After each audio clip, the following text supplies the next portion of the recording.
Hello, I'm Roxanne, and I'm bringing you another breakdown of a yoga pose.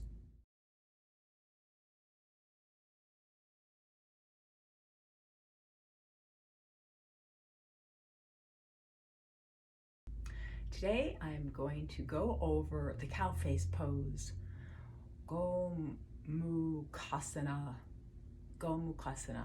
It's a seated position, and I'll tell you why they call it the cow face pose. Because when you're in it correctly, it looks like a cow's face. The knees are the mouth and the arms are the ears. That might help you remember Gomukhasana, cow face pose.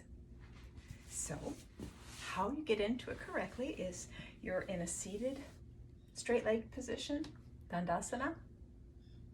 And I like to roll out the upper thighs to help rotate the inner thighs in, to help the sits bones go down deeper. It just is more of a stretch and an opening of the hip area. Then you're going to cross one leg over the other, as you saw. Doesn't matter which one, but whichever leg is on top, it is the opposite arm that is going to be pointing up.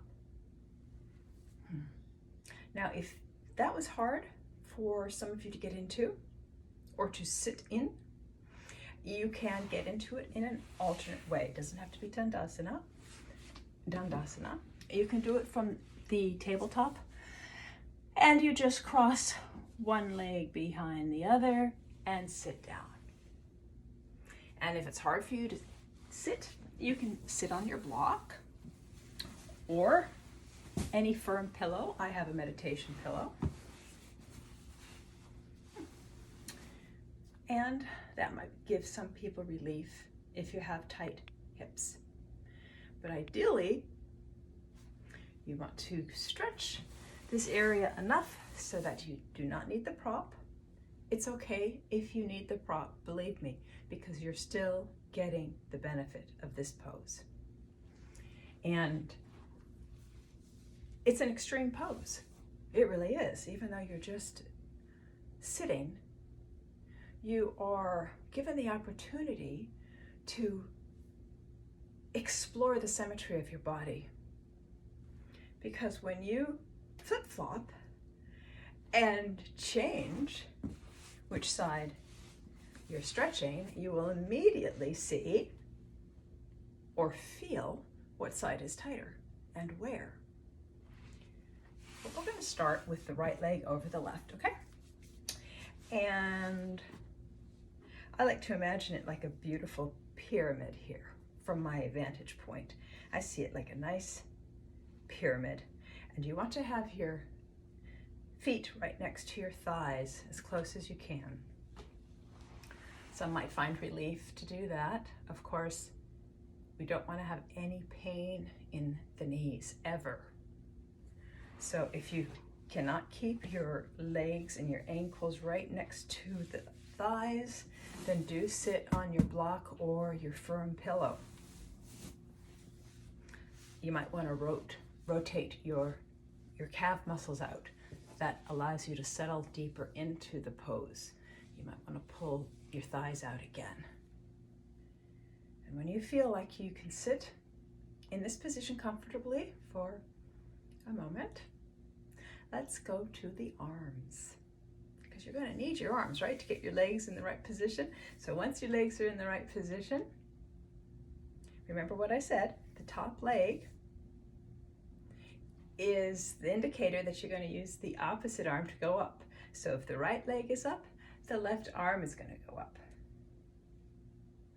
And the right arm is going to go down. You put your thumb out, rotate your arm so that your thumb is facing down, and you bring it around and you clasp your hands. Okay, now let's go over the clasp. For some people, they cannot actually touch their hands. I'm going to turn around so you can get a better view of what I'm doing. So I can do that. I can clasp my hands. But here's some alternatives if you can't. Or if you almost can, but it's so stressful that you're not relaxing into the pose. You know, you might just be touching your fingertips, but we don't want to strain. We want to relax the body into the position to get full benefits. Here are some options. You can use a band. Now, a band gives you a lot of opportunity to relax and to release any tension. All right, so you can use a band, you can use a belt or a strap. And you can grab onto the buckle from the top hand and grab it, the thin belt below. Grab it wherever you can.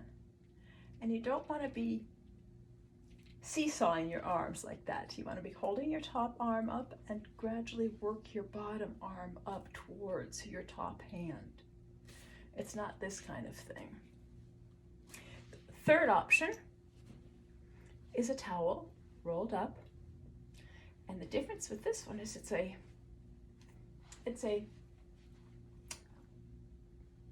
bigger roll to grab onto, and it's soft and forgiving. It works just as well as anything else that I've shown you. It's just an option that you might be drawn toward one more than the other. If you have long hair, grab your hair. Grab your hair. All right, back to it. What else can I tell you about this pose? So you've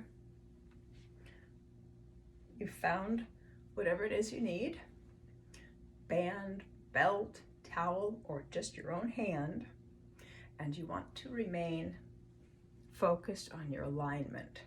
Because very often when your arm is up here and you're trying to stretch, it's really easy to bend your neck out of alignment like that, you see? Put your focus on a straight spine, straight neck, and the top of your head pointing up. That's better. That just feels so much better. And you can stretch your arm through your shoulder. Ideally, get your triceps, biceps area towards the side of your face, with your face in straight alignment. I'm going to switch now. It's an intense pose, isn't it? It's intense to hold for a long time because you're stretching your ankles, your knees, your hips, your back, your shoulders, your arms. Yeah, it's intense. Top leg, opposite arm for the top. Move my hair out of the way. Yeah, and grab your hand. This side for me is less tight, so I can sit in this position longer on this side. Oh, it just feels so good to feel the tension and allow it to be, and to notice it shift.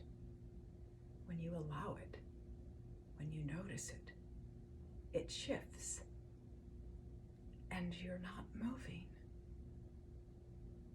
This pose is dynamic, but at the same time, you're relaxed into it. Remember to pay attention to the length of your spine and the length of your neck. Keep your shoulders back and down if you can. Point that elbow up. Stretch that shoulder.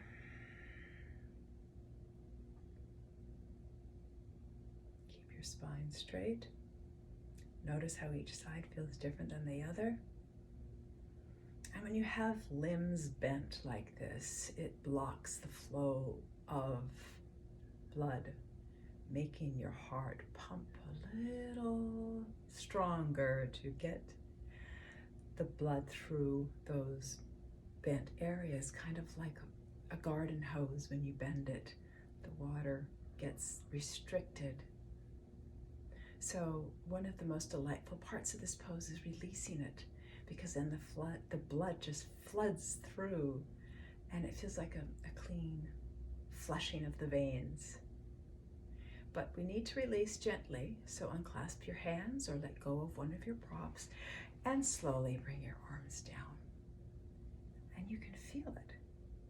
You can feel the rush of energy down your arms. And you can help your legs come out of that deep stretch and shake it out. Do you feel that? Do you feel that rush of energy? I hope you liked that. Remember, cow face pose. Gomukhasana. To your health. Namaste. Bye-bye.